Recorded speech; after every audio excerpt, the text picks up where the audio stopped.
undergrad they went to, what job they had. If you find the commonality, the common things, right?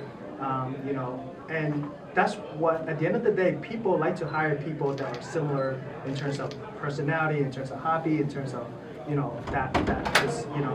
so use that to your advantage. I remember my first job coming out of undergrad, I went and interviewed this guy. He went to Ohio State University. I went to Penn State. I walked into the office, it was all Ohio State Buckeyes. And I sat down, I just let out, oh boy. He said, yep. So we spent half the interview talking about Penn State football and Ohio State. At the end of the interview, he said, so when can you start? So that's kind of the, again, the power of that closeness, right? You find the commonality. I like that. Yeah, and I said we also want to know you have a personality, right? So Exactly. we want to make sure that you're a great person, you're fun to hang out with. It's not just about can you do that role Right. well. We're going to be working with you every day, so it's nice to know that person that you're going to bring onto your team. Fine line between being professional but being human Yeah. as well. You have to bring both, especially like I said, when you're working remote. I think it's even more important because you're not getting that face-to-face and the, hey, let's grab lunch and those types of things you might do with coworkers. So be professional, show up professional, but like you said, act like a real person. Look what college they went to. Maybe you went to the same one, or just do a little research, be prepared, and just be confident, and you'll be fine. So a question often comes up when someone is applying to a company. Do they need to submit a resume or a CV, or either? Like, what do your companies prefer? I will say it probably does depend on the company. Do not shoot lasers at me. I don't read CVs anymore. I really barely read CVs. Cover letters. Excuse me. Yeah. Sorry. No, that's okay. I read resumes in depth. I mean, 5 times before I decide if you're the fit. Cover letters, I scan. It's just me. Now, this could just be me, but I know my team is the same way. But that might just be our company. Again, most of the reason for that is a lot of the cover letters I see are not updated. They're not. It's very generalized and not about the role. So to me, it's not beneficial. If it is, and you have spent the time to make a personalized one, then I say submit it. It does not hurt you. But I don't think it's a make or break. If you're struggling to come up with one, or you are kind of mass applying on LinkedIn because you are finding that job, I wouldn't kill yourself to spend hours and hours with the perfect cover letter that you're going to have to change, every 10 roles for a new cover letter.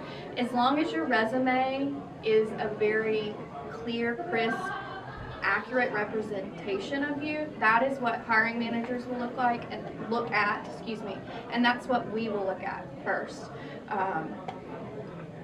And this sounds so self-explanatory, but if you have the experience, even touched on it, especially like tools or systems, SaaS, all the little tech tools, make sure it's there. Because as a recruiter, if we have a role, we have what's called LinkedIn Recruiter, and we'll run searches based off of just keywords sometimes. And so if your profile, maybe your resume says SaaS, but if your LinkedIn doesn't say SaaS, when I run a report and I'm looking for someone who's an expert in SaaS, your profile might not generate. So I really recommend those keywords, those tools, those technical skills, whatever you've used, make sure they're in resume, but also on LinkedIn, and that will increase your visibility and your message rate from recruiters and hiring managers. I have a different answer to this question. Sure. So I agree. I don't care. CV or resume does not matter to me. Skills do need to be highlighted, and they need to be easy to find, because that's what I'm looking for, right? Like, I don't care what your PhD is in, I'll be honest. I'm just looking for a set skill set, right? You can learn the knowledge. I had a pretty big career swap. I went from a PhD in microbiology, now I'm in the gene editing world, and it's great. And you would never know that if you interacted with me at work. Cover letters, write a cover letter. I know people who will not look at your CV unless there is a cover letter associated with that. And a cover letter has changed people's minds on a candidate. If you're on the fence about should we interview them, if you have a killer cover letter, we'll interview you, right? And I've seen that shift many times. And I agree with you, it is definitely hiring manager dependent, but I'm one of the people who will look at covers, and if you don't have one, I'm I'm going to prioritize someone who does, who put in that effort. To me, it's a sign of effort.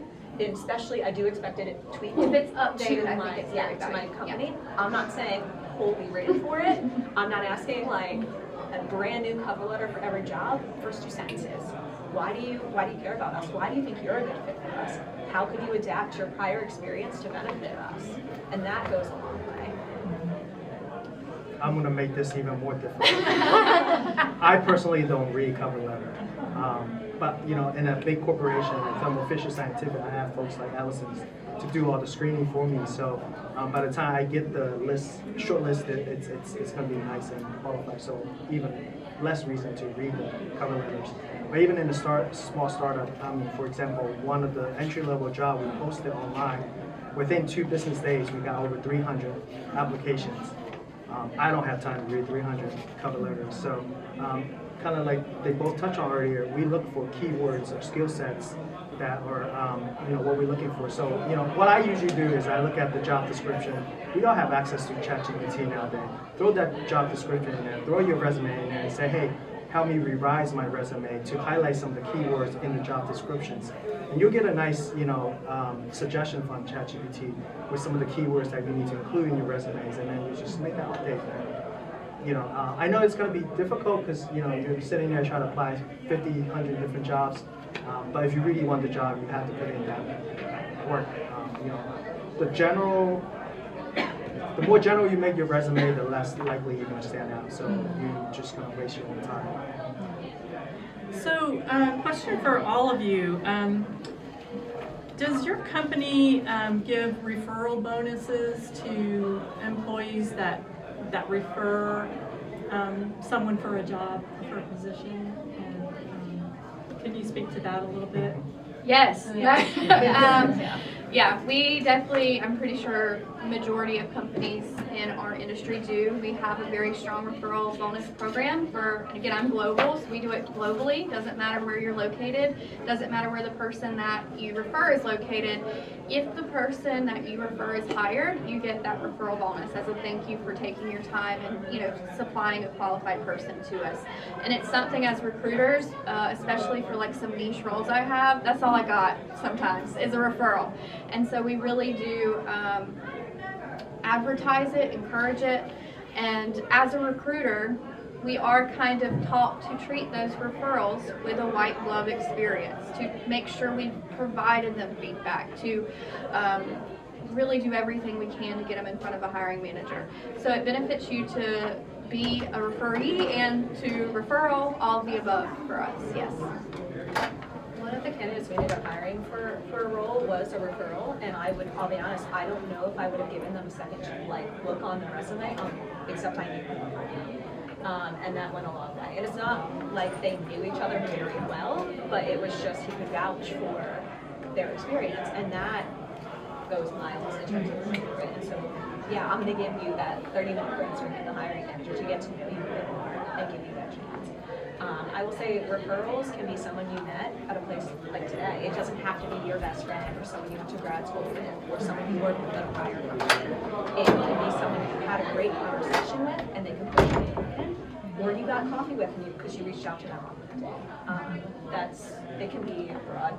I would caution the only thing, and again, it's just from the TA perspective, I see so many fraudulent candidates, and I know that sounds crazy, I keep bringing it up, but it's true. And so my only caution to you, if somebody ever reaches out to you on LinkedIn and you've never seen them, never spoken to them, approach that with caution, because we have multiple people, surprisingly, who have reached out that way, and someone does submit them in good faith and wants to refer them and help them and also get a bonus, right? But then when we get down, we find out that they were actually fraudulent. And so that's not a good, as an employee, you obviously would never want to refer someone who's fraudulent because that does reflect on you. So all I'm saying is approach with caution. You're 100% right. You don't have to be besties or team members exactly, but you do need to at least be able to feel comfortable that they're authentic, and that your name is going to be beside their name when it submits. The referral fee depends on which company. It could be pretty decent. You know, I think that might be why some of my friends kept me in their contact list every couple of years. They kept you interested in. But yeah, I think referral is a great way to, you know, I'm blessed in the last 4 or 5 jobs have all been warm introductory referral, you know, for, you know, in these, I see it on the employer side, how competitive it is. You know, if you have a connection, relationship, you said, you know, this is a great opportunity to network and meet, you know, folks. Definitely take advantage of that, and don't be shy. You know, walk up to them and let them know, hey, you know, I am Kevin. I'm blah blah blah. You know, I'm interested in. I just want to network. You never know. If you don't ask, right? What's that? You don't make 100% the shot you take, or something like that. So yeah, just take your shots, and you know, you never know. You know, my job with, like I mentioned earlier, my first job into the life science biotech was at a networking event with this hiring manager who's happened to be an Asian male. We had a good joke. He was like, "What's the chance of 2 Asian guys not in accounting or finance?" It was silly at the time, but you know, that's how the organic relationship started. And he said, basically, hey, do you have anything to do tomorrow? I would love to have you come to my office and we can talk more. And that's how I got my foot into the life science business. So again, I call this every encounter is an opportunity for interview. It's an opportunity to impress someone, to make an impression. Thank you for saying that. That's my top piece of advice to anybody looking for a job, is to spend really most of your time networking. It can be at an event like this, it can be reaching out to someone on LinkedIn to see if you can have an informational interview with them. That face-to-face contact is just so valuable. It's really, and if you're nervous about networking, just go into it with the mindset of, I'm going to help somebody tonight or today. Surely there's some kind of information that you have that can help somebody else, and so that takes away some of the nervousness to think about it that way. So what are some red flags that you see in prospective candidates? What are things that kind of put you off when you're looking at somebody's resume or when you're having an interview with them? Allison hit on a couple of them. Definitely not dressing for success is a big one, because it shows you don't care at all about me or my time. That's how a lot of us interpret that. And it does cast a shadow on you, and that's something so negligible. Just put on a nice shirt, right? It doesn't take time. Not asking for a suit and tie, just not pajamas. Because I did have a conversation about a candidate whose shirt looked like they were in button-down pajamas, and that's what we talked about instead of how qualified they were for the position. It's so dumb. I think of other things. I mentioned earlier about not doing research before you're if you don't know what technology we use or what we do as a company, you're off the list. I think of other things. Not giving credit to others where it's due is another big one. I'm looking for camaraderie and teamwork, and if you're I and not talking about people you work with all the time, depending on what context, right, that can hurt you. You're trying to sell yourself, yes, but you're a whole package. You're not just you. You're working in a lab with others. You work with people to achieve things, and so if you're owning up to that, I think that's great. Also, owning up to failure is great. Seeing how you can pivot and rebound and think on your feet, all of those are great things. And if I don't see that, that's a little concerning. Red flags, I would say, are, like I said, discrepancies where they're not making sense with your LinkedIn and your resume. If you've jumped around to multiple roles, that is a huge red flag to hiring managers. My advice, a lot of people do work contract roles and then they look like you job hop when you've not. If it's a contract role, in parentheses, put contract. Put the end date, put something so we know it's contract, because otherwise it looks like you work somewhere 6 months and then you jump to get a salary bump. That's what the hiring manager thinks. So I would just recommend having that. Those are the big red flags. The only other one I say, this is a yellow flag, not a red flag. But when I speak to someone, if they're speaking over me, asking them questions, I want to get to know people, and I always give them an opportunity to ask questions. You should feel comfortable, again, to be a person and have conversation. But during an interview, when we're limited to 30 minutes, I can't hear every life story that someone has. And I think it's nerves. I don't think it's intentional. I think some people are nervous, and I get nervous during interviews as well. But my advice is to listen before responding. Try to answer the exact question, short, sweet, to the point, and then allow the next question. At the end, you will always be able to ask your questions, whether it's about benefits or whether it's about the team structure. You will get that chance. So that's my, I talked to someone this week, and I'm not kidding, I had a 30-minute screen. He talked for 11 minutes on his introduction. I had 30 minutes to screen him, and he talked 11 minutes. I did not get a breath in. And again, he's nervous. He probably had it written down and was excited, but you've got to break it down, breathe, allow that conversation, that flow, or else, again, they won't know enough about you to make that decision, and they also will question like your ability, like in a client-facing role, having to present, having to, have those good communication skills. Does anyone know the STAR format? STAR? Okay. Keep it less than 2 minutes. The situation, the task, the action you took, and the result. If you go more than 2 minutes, you lost me already. Keep it short, keep it concise. My biggest pet peeve is at the end of the interview when I ask, do you have any questions for me? And you go, nope, I'm good. That just showed me that you're not really interested in my company. I'm sure there are a lot of questions you want to ask. Maybe you're nervous. I usually will prepare a general 5 to 7 questions in my pocket. Depending on how the conversation goes, I will be more selective on which questions I want to ask. You can always ask, how do you enjoy your role? Like, what's your vision for your team, and sort of things like that. And what is your managerial style? Are you hands-on? Are you hands-off? There's a lot of questions you can ask, but just don't say no, I don't have any questions, because that, depending on how the conversation, the interview goes, I could just say, you know what, eliminate. Yeah. Especially if you're interviewing multiple people the same day, you may run out of questions, but the person who you just talked to doesn't know what you asked in the session before. So you can have the same 4 questions you ask in every interview, and that's fine, but have questions. What is your favorite and least favorite thing about where you work? That is a very telling question for you to learn about the company, because their least favorite thing is probably the most telling. What we push for, and again, this could just be a company specific thing, but I always, from the first screen call, I encourage candidates to ask me any question, no filter. Like, my call is very informal, right? When you get to the hiring manager, it is a little bit more technical, but have a couple questions if there's time to ask.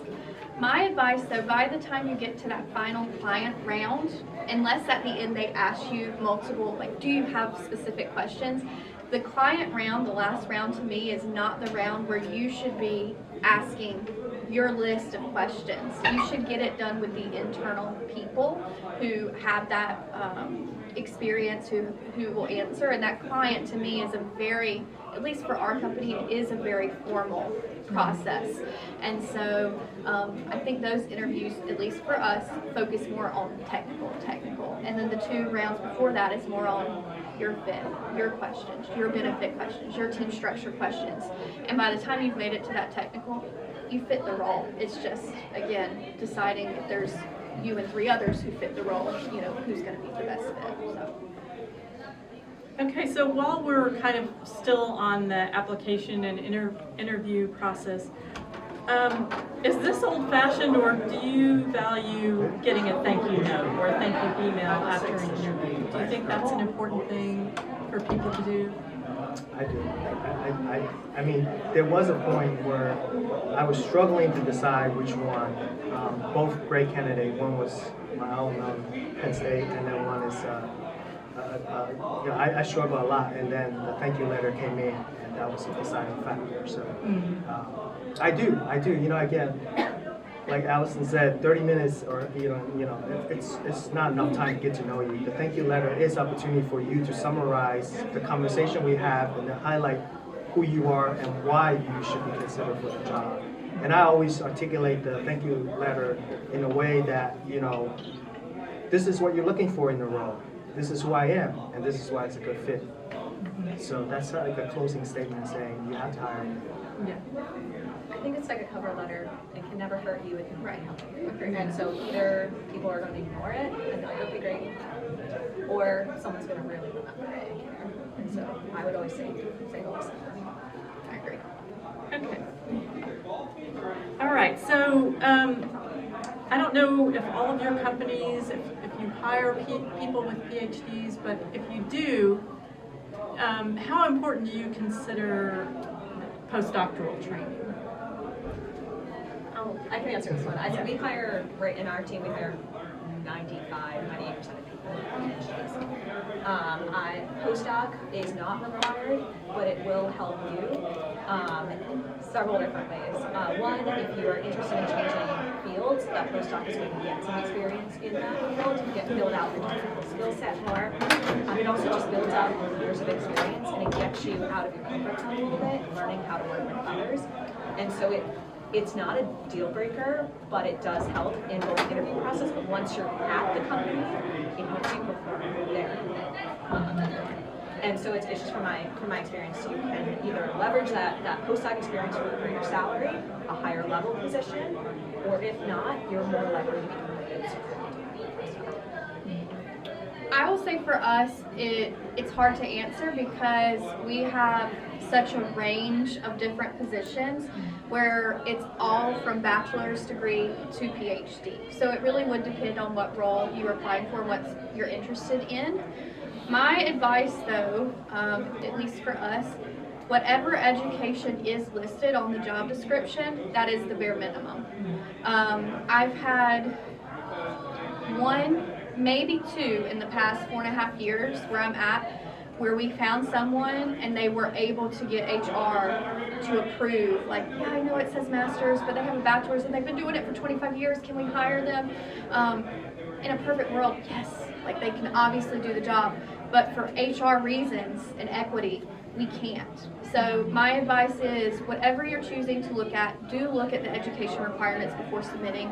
I'm not saying don't submit. I always tell people if you match about 70% of the job description, you should apply. That's my advice. But for a lot of companies, biotech, pharma, CRO, what education is listed is what will be required, at least at that title. So that's what I would look at when you apply. Yeah, because I'm on the business development side, so we're less focused on the education of the PhD or the postdoc. As a matter of fact, I think that sometimes highly educated or over-educated hurt you in some sense because you have someone with years of postdoc experience applying for entry-level $60,000, $70,000 jobs. I immediately disqualify you because I know for sure you're going to get the job and you get the experience, you're going to leave the second you get another offer. So back to what they're saying, apply for appropriate, sort of qualification points because yes, you're going to get it, but chances are not.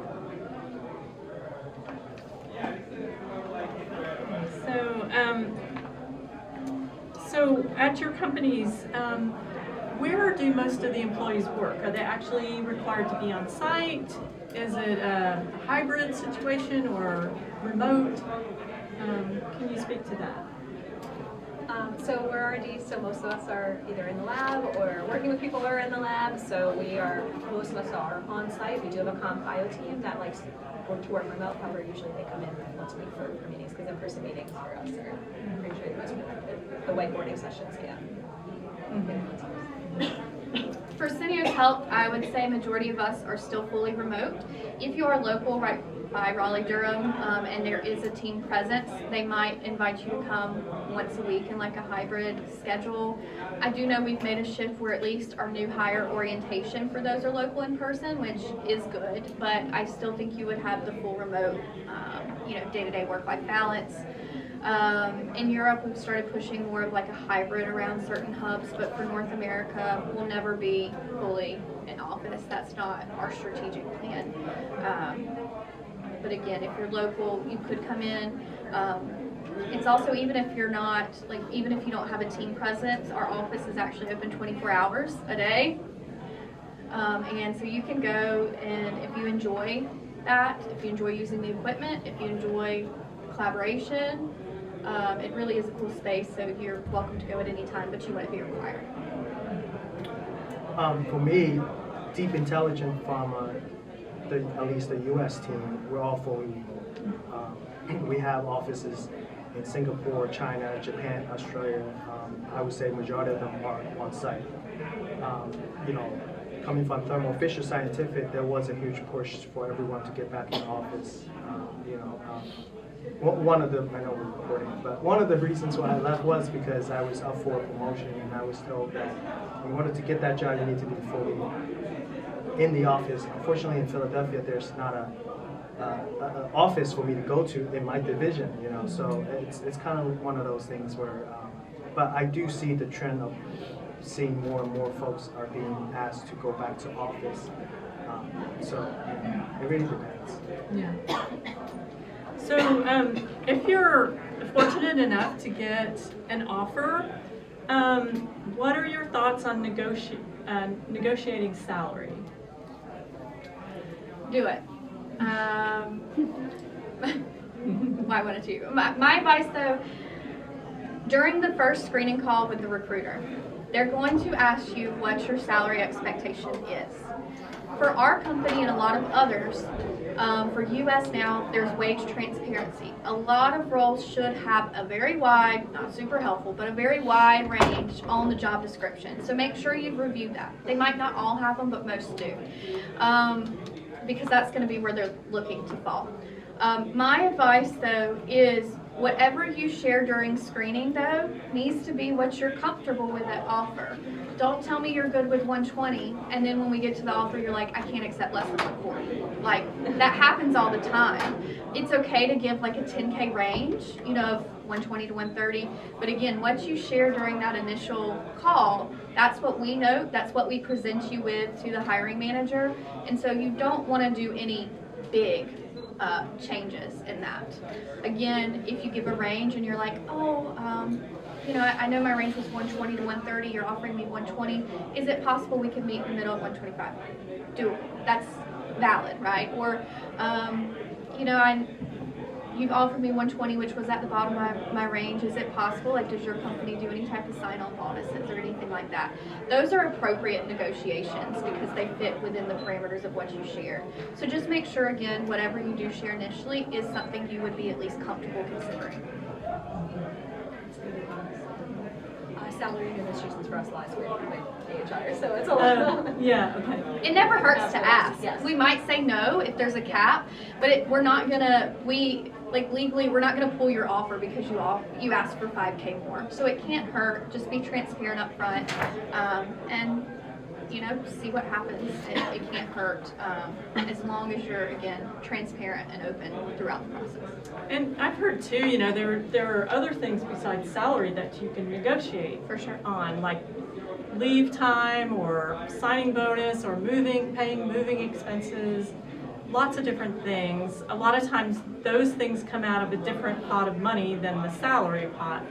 And also, if you do a good job, if you're a good negotiator, then that's a skill that the company might be very interested in, and they might put you in a negotiating position after you're hired. So those are a couple of my thoughts. Do you have anything to add, Kevin? Yeah, a couple things. I say work with your career service center. A lot of times they do keep data of uni grads, their salary, data points. It's a very good measuring stick. There are a lot of public, like Allison said, like Rubber Half is just a big employment staffing company. They publish a lot of information around certain job type. Again, it might not be specific to your field, but at least in what function, what field, get a ballpark. I never disclose in the initial call and the second call what my salary range is. I usually will ask them for this job, what is the salary range that you guys offer? Depending on how because you could shortchange yourself by quite a bit. And then never try to counter on the offer call. Appreciate the call, Honor, let me discuss it with my family. Do not counter on the first level. That's too low. Thank them. Give me a day or two. Let me talk to my family. Even though you know you're going to counter, you just don't want to do it on the call. Oh, that's good advice. I haven't heard that before. I would say what you said is very valuable. For us, I do recommend when the recruiter asks you, so what are your annual salary expectations for this role? It is completely fine and appropriate to say, well, do you have a salary range available that you can share? Don't get into an argument about it, which has happened before, but ask, are you able to share the range for this? And let them share that range first before you do disclose your range.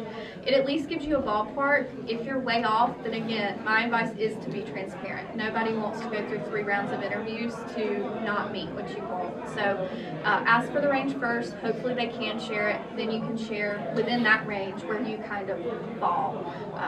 And that way, from the jump, everyone is aware of, do we align? Are we at least, you don't have to be at the same house, but you should be in the same neighborhood, is what I say. That's a good way to put it. So what happens after you're hired into an entry-level role at your company?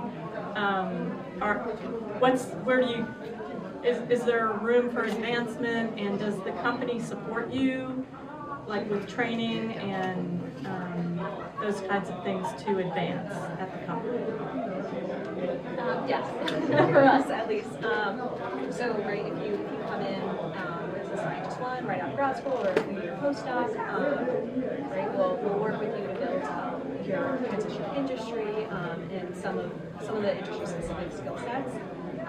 My company also provides leadership training as well to anybody who is a people manager, and so they're really invested in your personal growth as an individual at your company, and they do want to see you succeed because they succeed.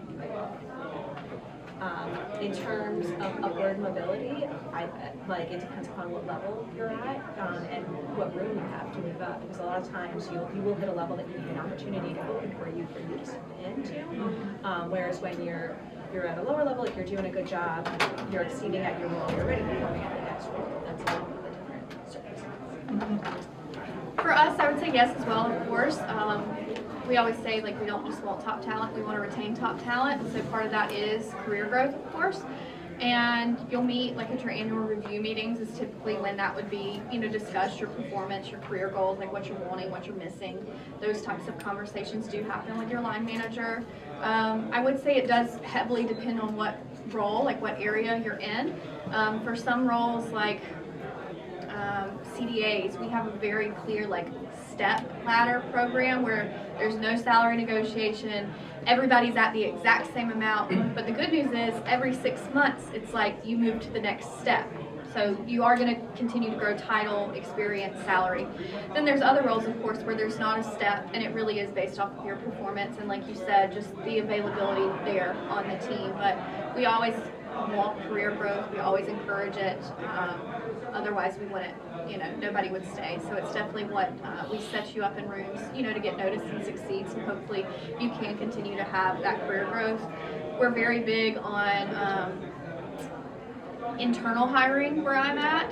We would, if maybe you get hired as a biostatistician working oncology, and then a year down the road you're like, I really would love to get another therapeutic area experience. You can come to the team and we would place you to another team. We don't want to lose you because of that. So we are very big on internal transfers to support, even if it's a lateral move but a different type of work, we're very big on that at Syneos. Yeah, it depends on what, the size of the company you work in. I worked on both extreme and small startup, less than 100 people, and then 125,000 employees. But I always think that regardless what company you work at, you are your own CEO. You have to decide, what career path.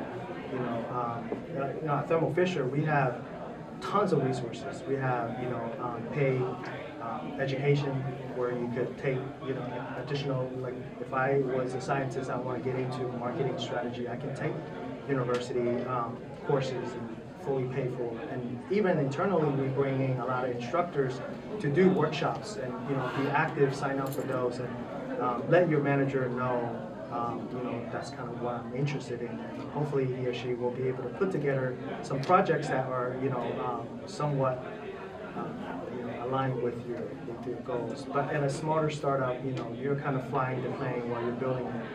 There's really no structure in terms of, in 2 years I'm going to be this, I'm going to be that. Everything is, a lot of times, is unfortunately merit driven, right? If you could deliver and you can deliver quickly, I see people going from, business development manager to director in less than a year. So, it really depends on company year. So at this point, I'd like to invite you to ask the panelists questions that you may have. So just raise your hand and yes. Go ahead. Me? Yes. Okay. Hi. I think it's very good and thanks for sharing. All advice are very valuable. And I'm Hu Shangqing. I'm fourth year PhD student at Duke. I'm doing cancer immunology. And my first question is about the key point that you mentioned about put on resume. So when I write my resume, I can think about hundreds of skills, large skills, small skills that I want to put all into my resume. But then I will realize all of them are tedious. So what kind of skill set that you think should be the most important that put on resume? I would say, if you can, I know it gets harder as you grow more senior in your career, but 2-page resume is what we recommend.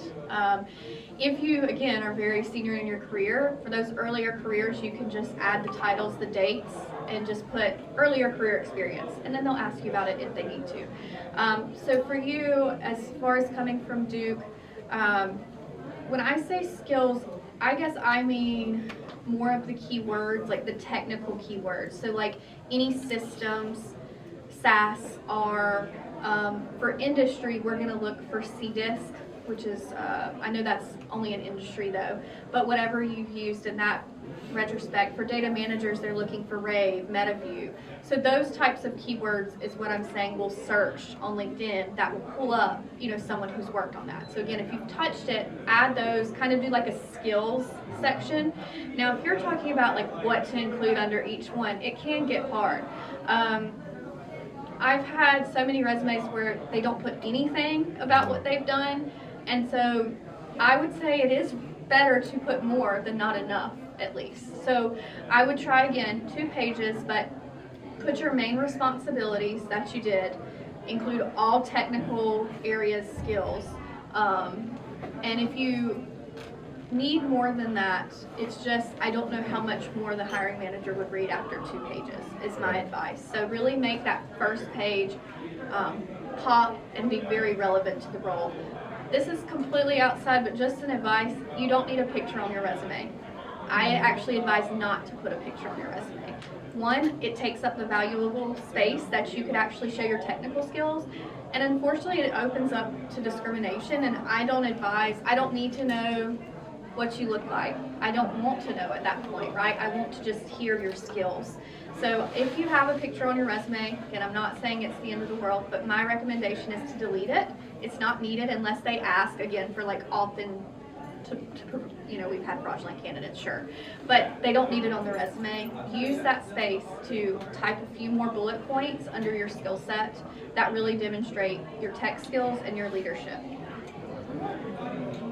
So when I look at a senior resume, my eyes go right to the technical skills. I'm like, do you have the background relevant to the job, right? So it's qPCR and high throughput related skills, right? Write those. You can bundle PCR with other related molecular biology skills in one word, right? If you wanted to, or if you want to call them out because the job posting specifically requests that, call it out. And then, in terms of programs, right? Think about where you're applying, what kind of company it is. I'm gonna call out Genius experience. I don't know. It's all specific depending on the operator. But definitely coding skills would be one to focus. Yeah, I would just focus on result and sort of relevant to your peers, right? For example, you don't want to list out your day-to-day activity. We know what you do. For example, I I told this to my younger cousin a while back, you know, Uber Eat delivery driver, right? You don't need to tell me you deliver 10, you know, meals a day. Tell me, you know, you deliver 10 without any delay, customer satisfaction 100%, no accidents for 4 years. And then you add in, compared to Uber Eat, average, right? People, 90% accident rate or 10% accident rate, or, you know, 90% on time. Now you're able to differentiate how much you're better than the rest of them, right? Don't tell me you deliver for McDonald's, and we know what, you know, we don't need a job description on your resume. We need the relevant impact, that incremental value of why we hire you versus the next Uber Eats driver. Thanks. Yes. On the topic of discrimination, last year when I graduated, the school advised us to not put students, because I think a lot of international students here. So in fact, when I apply for jobs, usually the first question they ask is what kind of visa are you holding to write sponsorship. So I was tempted to put that on my resume, like STEM, OPT and stuff. But the school career center actually advised us not to do that, because that, again, like you said, opens door for discrimination. Is that your advice as well? I say that's a hard one, because as a recruiter, I like when it's on the resume, because it does help me know where they're at and what they would need. But as a candidate, I can understand what the career person was saying. But the truth is, at least for our company, if we're not eligible to offer sponsorship, even if you're a great fit, we can't. And there is some verbiage that HR has to show that that's not discrimination, because you're not meeting those screening questions that LinkedIn asks you. So again, I don't know. As a recruiter, I like it, because I need to know, like if you need an H-1B transfer, I have to get additional, it's a big process for us. We have to get in our global mobility expert, and they share, oh, it costs about $7,000 for our company to hire that person, and then we have to get that approved.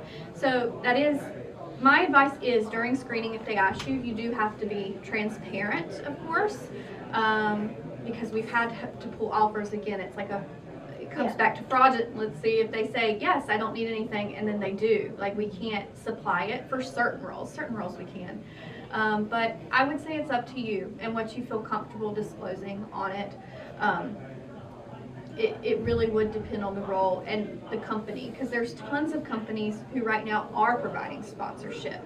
And we've had lulls of like, yeah, we do every single person if they're a fit. And then with budget and changes and market, you know, of course, right now we just, for 6 months, we can't hire anyone with sponsorship. So it really does depend on the company and the time you apply for it. But I do advise, you don't have to put on your resume, but you do have to be transparent, of course, when they ask that question. Yes. I have a few quick questions. First, thank you so much for all your time and wisdom. So the first question is, do you recommend a summary section on top of your resume or CV? Yes. Oh, really? I do. Oh, okay, so you do read that. That's the only thing I do. Okay. Short Okay. and sweet, but yes. So follow-up question. How would you advise to write a very impactful summary section? Because it takes space, right? Right. So, I wouldn't do, it should be like 6 sentences or less in a small size 10 or 12 font, right? But it is at the top. Every single professional resume, that's the body. Again, I'm not saying I would like, disqualify you for not, but I really cannot recall a professional resume that doesn't have that, because that is your elevator pitch. That is what they're going to see first. So I recommend doing a very short summary, and again, it's Allison Johnson has 5 years in talent acquisition. She specializes in this, and this is what she's looking for. Something, again, elevator pitch about your experience. Use ChatGPT. It's okay to use ChatGPT on your resume. Just don't be, during the interview process. But use those tools that you have to help you build a structured resume. You can type in, I've worked here this many, type a polished summary. You'll have 5 options within 10 seconds. So I would recommend to use that. You want to have summary, I always like skills, like the technical skills you were talking about, and then break down your experience one by one. Education can be on the top or the bottom. We don't need to know your hobbies, no offense. But like I've had like paragraphs about ice hockey or yoga, and it's like cool, I love it, but the hiring manager might not. So use your space in a smart way to show your really big strengths. I feel like it's definitely an area for you to highlight your years of experience, right? And I think that, right, don't make us do math to figure that out, right? Like, and that's, you're selling yourself short by not doing that. The only thing I would add to Allison's list would be, I like a publications section. It doesn't have to be an exhaustive list, but if you don't have a publication during your grad school, I'm not gonna look at you. For me, it's a sign of productivity. It's a sign that you can achieve your goals and produce. It's a red flag to me if it's not there.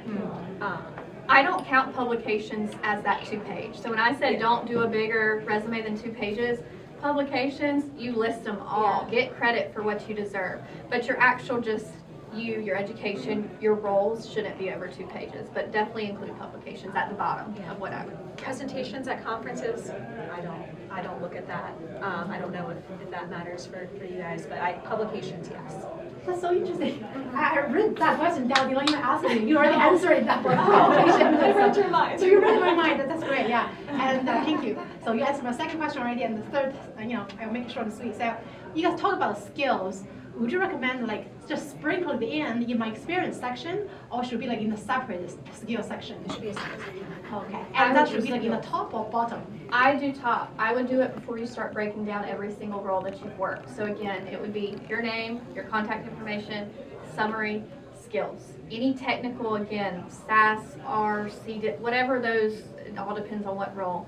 Whatever systems you've worked, list them. And again, that's going to pull you in those keyword searches. And that's also, as a recruiter, I don't understand all the technical stuff that you do in the day-to-day. I don't.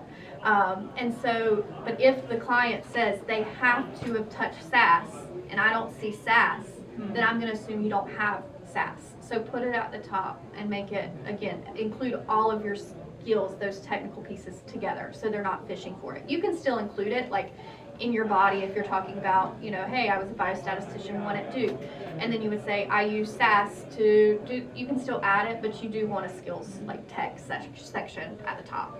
And in terms of technical skills, it doesn't necessarily have to be as a hiring manager what I'm looking for exactly in the role. It can be a translatable, right, technique that I'm like, okay, you have this experience, I know you can pick this up fast, right? So it's not like if you don't have this one, if you've never done an ELISA in your life, an example, right? Like there are other similar, right, place assays that you can do that I can be like, okay, check, you can pick this up in like 10 minutes, right? And so that's helpful for me to know is that training.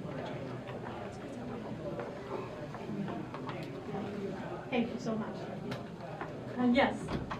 So, questioning with Allison, do you guys still use like APIs? Yes. So, how much do you guys have like AI incorporated in the hiring process? It's a myth. I think people think that their resume is automatically getting bounced out by some AI bot. It's not. I promise. I wish it would. I am looking at, I have like 4,900 right now, CVs to review. I am reviewing them. So AI, I use AI for other ways, like you said, but we still have the presence of a human that's valuable.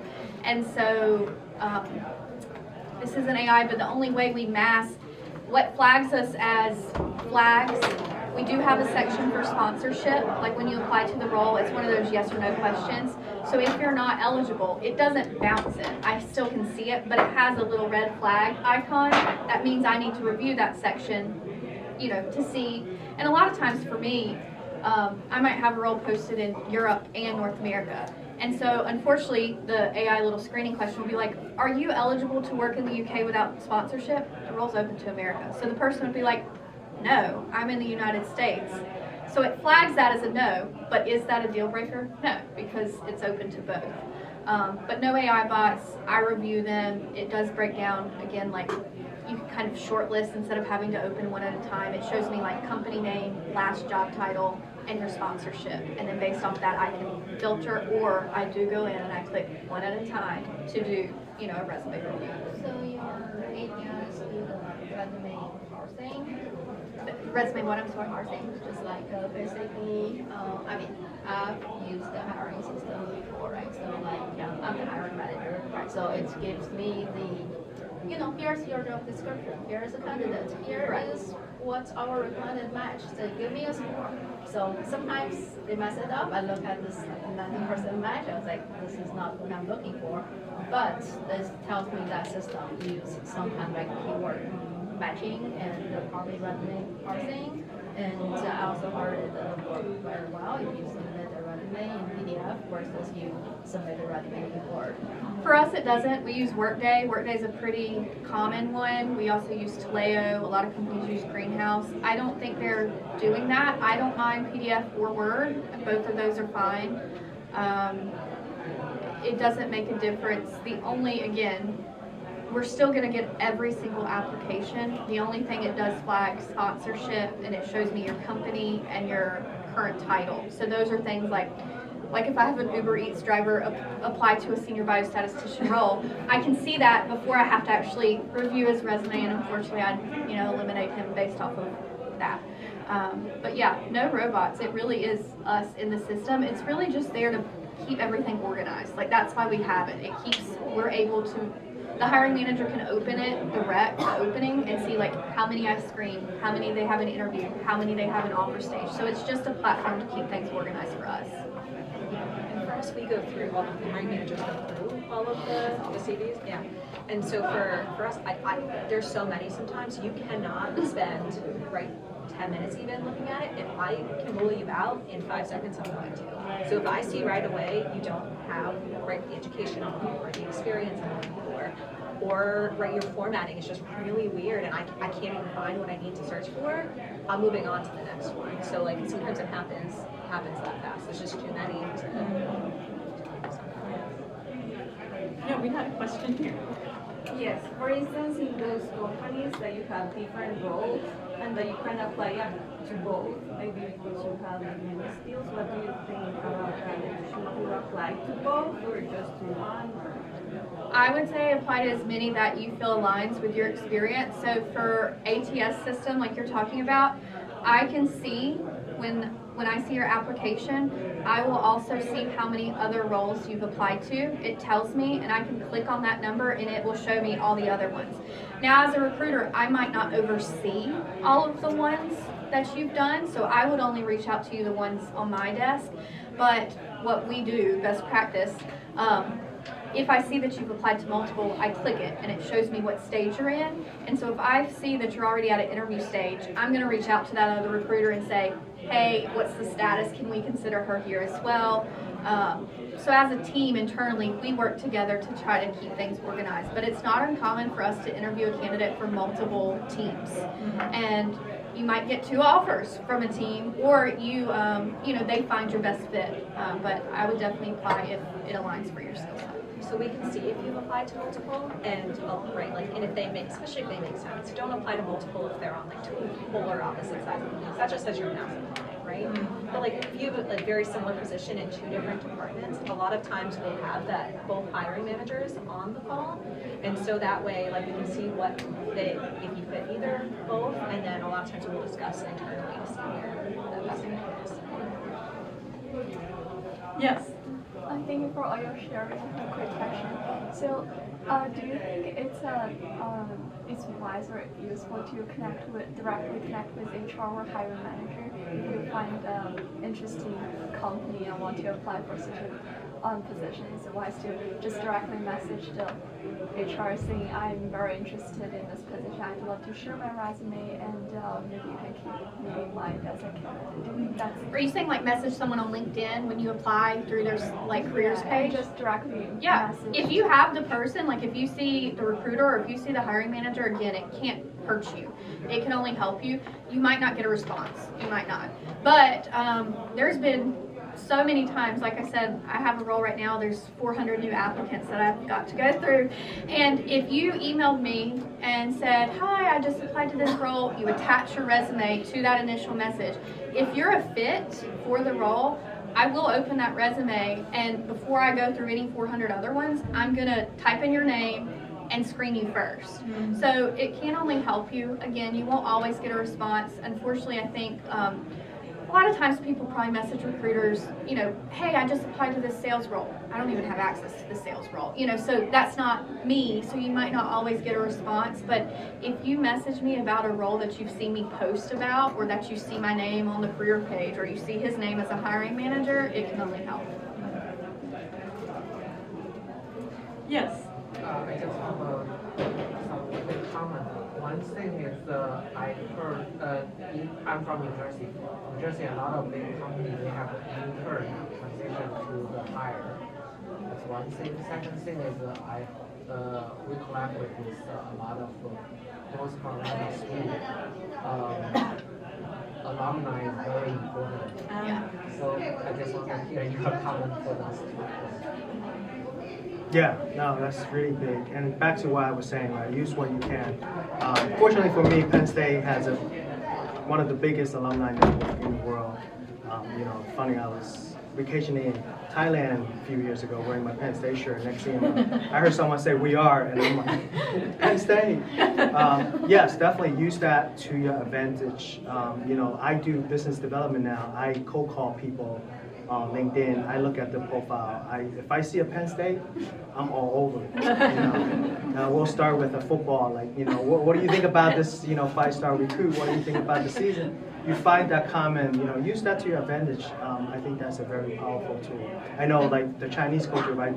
Beijing University, Tsinghua University, right? There's that strong tie, and definitely use whatever you can. So are we going till 20 after or half past? Yeah, I think it's Till 20. Okay. So let's just, do we have one more question? Yes. I think it's touched on, but I just want to confirm. So if you use like ChatGPT to edit your resume and cover letter, is that a red flag or it's totally fine? I think it's a red flag if you're not using it. I mean, it's not a red flag. It's not a red flag. It's use the tools we've been given, right? Like, we've had such great advances in technology. I think it's fine to use it. My advice is you manually type in, this is my experience. Can you help me polish the resume? That will just help you with grammar. That will help strengthen your sentence structure.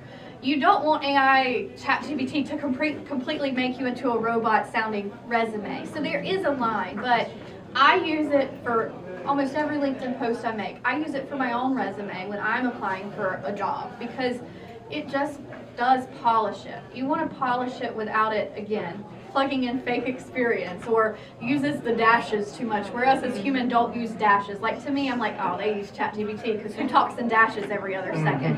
So there are human things where you review it and you say, that doesn't sound like me. I'm going to put back my sentence. But let them give you a few options, and they might give you one, and then I always will be like, one more, another one or something. And you can use parts of both, and it just enhances, you know, polishes, doesn't replace a human eye and brain. Just check it. Yeah. 100% check it, because sometimes ChatGPT makes up things. And so especially if you write it does. It doesn't. It does, actually. So just be careful, right? Like don't put in, be like, write me a cover letter for this company without giving it a base cover letter to start from, first of all. So at least write something. It doesn't have to be perfect, right? It can be fragments of sentences. Even and have it polish it for you. Read it over. Put your own language on it. Because we want to learn about you at the end of the day. So if someone's spending time to read your cover letter, you want it to come across, right? You don't want it to be a robot with 500 dashes throughout. It uses brackets too, and so I've had people who copy and paste and just drop it, and you can tell they didn't proofread, and it's like, enter your name here. Hi, I'm this, and I'm like, oh my God. That's worse than not submitting one to begin with. So use your tool, because it's great that we now have technology that can help us, but it never will replace a human's final touch on your resume. Yeah. You could, put in a prompt after you have the ChatGPT product to say, now review this resume and rephrase it so that it's less artificial intelligent. And it will rephrase that to a more human tone too. So don't just stop there once you have the ChatGPT. I use ChatGPT for interviews as well. Like, you can actually do a mock interview with yourself. So if you're really nervous and you're about to go on some interviews, you can type in what type of role and what the company is, and they will give you some questions, and it will really help you. Again, do not print it and tape it and read from it, but it will make you feel more confident and give you some insights of what like a hiring manager would ask you. Interesting. Well, please join me in thanking Kevin, Allison, and Kate for this very informative session. They volunteered their time.